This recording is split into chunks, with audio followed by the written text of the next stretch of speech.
იცი, ჩვენ დაკრძალვაზე ვნახეთ, შენ ნახე სცენები, დანიელ, სიგიჟეა, ყველგან შენობებზე წერია, რომ ტრამპს მოუკლავთ, აკვიატებულია. შეიძლება მათ უნდა გახდნენ პანელისტები შოუში View. შეიძლება.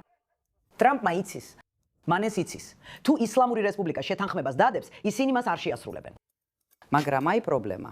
როცა რაღაცაში ბოლომდე დარწმუნებული ხარ, რაღაც უნდა გააკეთო ამის შესახებ. მას დიპლომატია ურჩევნია. ეს არ იმუშავებს.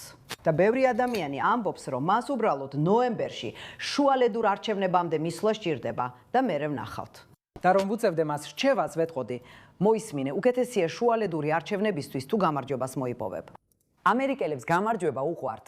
ხო, მეც ასე ვფიქრობ, ანუ ეს ერთ-ერთი ჩემი კრიტიკაა. ვფიქრობ, ეს არასწორია. მესმის, რომ შუალედური არჩევნები მისთვის დიდი საკითხია, მაგრამ სინამდვილეში ეს უბრალოდ რეჟიმის ხელში თამაშობს. მოусმინე, მე ვიცნობ რესპუბლიკელებს, ისრაელის ხარდამჭერ რესპუბლიკელებს, რომლებმაც მითხრეს, ჩვენ ომის წინააღმდეგი ვიყავით, მაგრამ თუ უკვე ომში ვართ, მოდი მოვიგოთ.